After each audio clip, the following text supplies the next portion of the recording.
আচ্ছা, তাহলে দেখো এখানে এখানে ফরম্যাট আছে y square is equal to 4x, but এখানে আছে y মাইনাস 1 8 মাইনাস x। তাহলে আমরা কি করব, এখানে যেভাবে y আনতে হবে।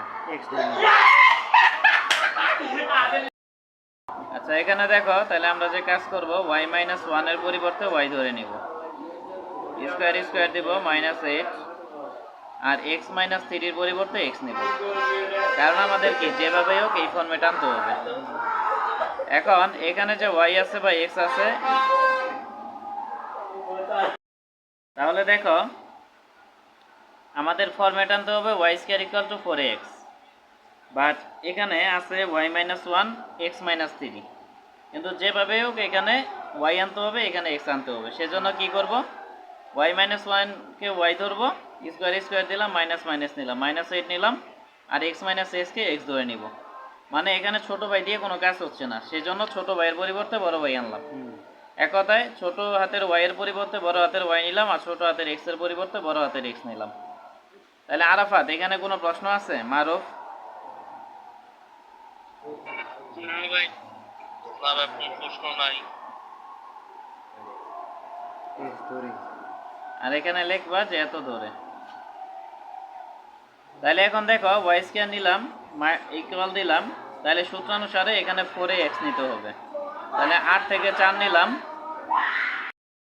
আচ্ছা দেখো, তাহলে এখানে সূত্র অনুসারে y square equal to 4x নিতে হবে। তাহলে 8 থেকে 4 নিলাম, তাহলে থাকে -2, আর x এর জায়গায় x নিলাম। তাহলে এখানে y square equal to 4x, মানে এটাকে যদি এই সমীকরণের সাথে তুলনা করি বা কম্পেয়ার করি, এই ক্ষেত্রে কি হবে? এই ক্ষেত্রে এর মান -2 হবে। তাহলে প্রশ্নে বলছে যে শীর্ষবিন্দু, উপকেন্দ্র, উপকেন্দ্রিক লম্ব এর সমীকরণ, অক্ষরেখা ও নিয়ামকের সমীকরণ নির্ণয় করো। তাহলে প্রথমত আমরা লিখব শীর্ষ।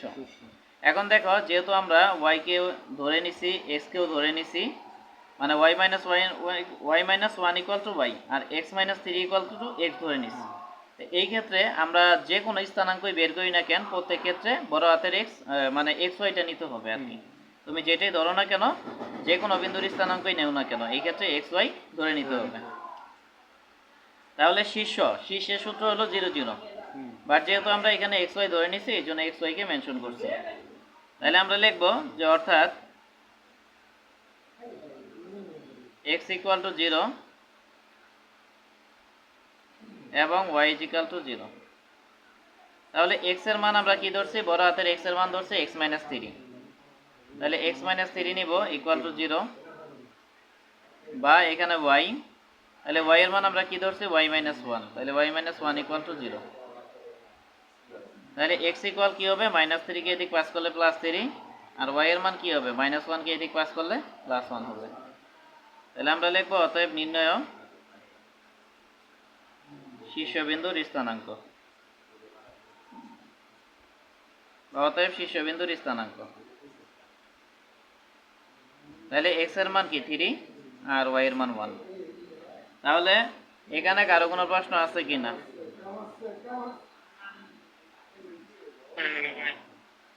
ভাই, যে একটা ছিল, নতুন যে সিলেবাস দিছে, ওই অনুযায়ী কি কি কি চেঞ্জ হবে?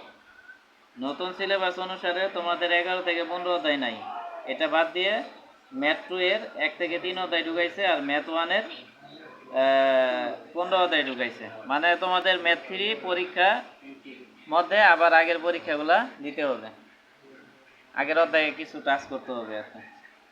ভাই, এটা একদিন করে দিয়েন একটা সাজেশন দেন, ওই যে যেটা থামড়া। সাজেশন অলরেডি ম্যাথ 3 দেওয়া আছে, 1 থেকে 10 পর্যন্ত দেওয়া আছে। এটা আমার বিশ্বনব ইঞ্জিনিয়ার্স একটা গ্রুপ আছে, এই গ্রুপে দেওয়া আছে, এখান থেকে তোমরা ডাউনলোড করে নিবা। আচ্ছা। হ্যাঁ, আর পরীক্ষার আমি মোটামুটি 10-15 দিন আগে একটা সুপার সাজেশন দিব। এটা এখন না, আমি 10-15 দিন আগে দিব। মিনিমাম 20 দিন আগে বা 1 মাস আগে ভাই, এখন দিয়ে দেন হ্যাঁ ভাই, এখন দিয়ে দিলে ভালো হয়, তাহলে অনুযায়ী প্রিপারেশন। এখন বলতে এখন বর্তমানে যে সাজেশন দিছি বিশ্বনব ইঞ্জিনিয়ার্স গ্রুপ, এটা থেকে তোমরা অঙ্কগুলো প্র্যাকটিস করো। আর সুপার সাজেশন বলতে বোঝাচ্ছে এটা জ্বরে বক মরে। জ্বরে বক কেমন মরে এটা তো জানোই, জি ভাই। নাও মরতে পারে। আর অনেকে বলে সুপার সাজেশন, সুপার সাজেশন বলতে এটাই বোঝায় জ্বরে বক মরে। আর এখন বর্তমানে যে সাজেশনটা দেওয়া হয়েছে এটা কমন উপযোগী একটা সাজেশন, মানে এটার থেকে আসবেই, এর বাইরে আসা সম্ভব না। এই জন্য আমি সুপার সাজেশন পরীক্ষার 10-12 দিন আগেই দিই। হ্যাঁ, কারণ জ্বরে যদি বক না মরে তাও যাতে তোমরা পরীক্ষায় লেগে আসতে পারো। ঠিক আছে, জি ভাই। এটাই। আর সুপার সাজেশন যদি এখনই দিয়ে দেই, পোলা মানে শুধু ওগুলাই করবে, আর কিছু করবে না। আর কমন না আসলে পরে আমার গালাগালি করবে। ঠিক আছে, এই হলো বিষয়।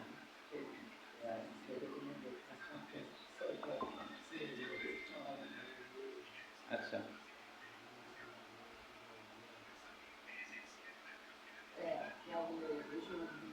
20 পাইছো, যাক আলহামদুলিল্লাহ, ভালো।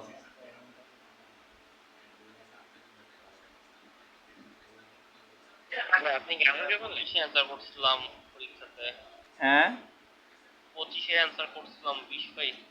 যাক, ম্যাথেরই ইনশাল্লাহ পাস করবে, ম্যাথেরই তোমাদের কোনো প্রবলেম হবে না।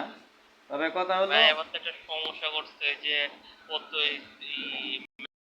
এরপরে কাজ দেখো, এরপরে উপকেন্দ্রের কথা বলছে, তাহলে আবার উপকেন্দ্র,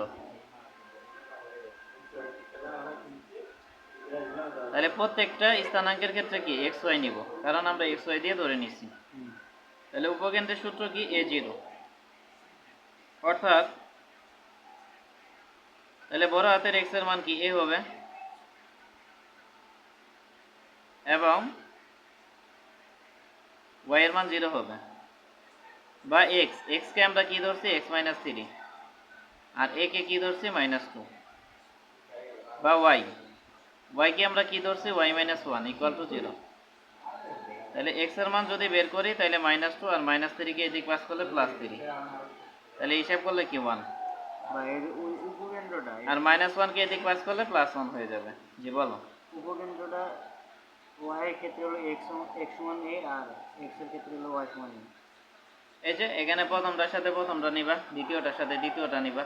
আর এই যে এখানে x থাকলে x থাকলে ওই ক্ষেত্রে চেঞ্জ হয়ে যাবে, ওই ক্ষেত্রে ধরো a0 আছে 0a হয়ে যাবে, উল্টাই দিবা শুধু। x এর জায়গায় যদি y থাকে সূত্র খালি উল্টাই দিবা। তাহলে ঠিক। হ্যাঁ, তাহলে নির্ণয় স্থানাঙ্ক, নির্ণয় আমরা লিখবো নির্ণয়, বা আমরা লিখতে পারি যে অতএব উপকেন্দ্রের স্থানাঙ্ক।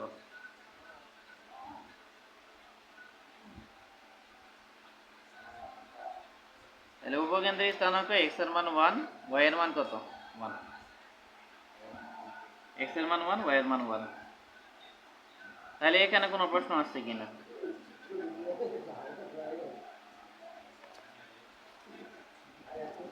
রেসপন্স করো তোমরা, রেসপন্স না করলে আমি বুঝবো কেমনে? আগে যে খেলার একটা দিলাম তো একটু মানে ভুল যাইছে, এটা দেখতেছিলাম। আচ্ছা, আবার এরপরে উপকেন্দ্রিক লম্বের মান বের করতে বলছে, তাহলে আমরা লিখবো যে উপকেন্দ্রিক লম্ব,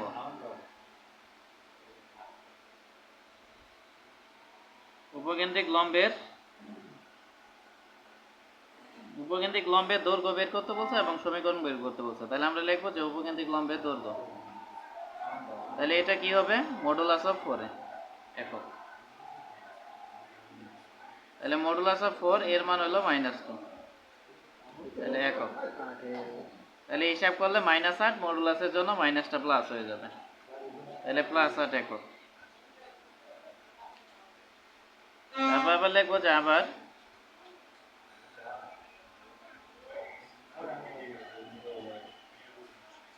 উপকেন্দ্রিক লম্বের সমীকরণ, তাহলে উপকেন্দ্রিক লম্বের সমীকরণ কি হবে x + a। তাহলে x এর মান আমরা কি ধরছি x - 3, আর এর মান কি -2, তাহলে x - 3 -2 কে এদিকে আনলাম +2 হয়ে গেল = 0, তাহলে x - 1 = কি 0। তাহলে এটা হলো উপকেন্দ্রিক লম্বের কি সমীকরণ। তারপরে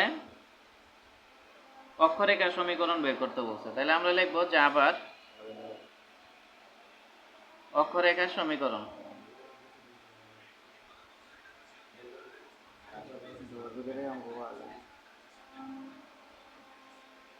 তাহলে এটা যে সমীকরণ দেওয়া আছে এটা কি ওয়াই স্কয়ার, মানে y square equal to 4x।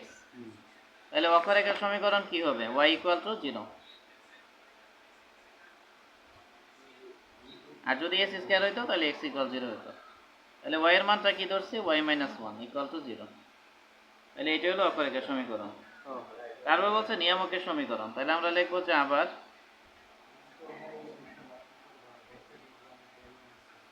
নিয়ামকের সমীকরণ।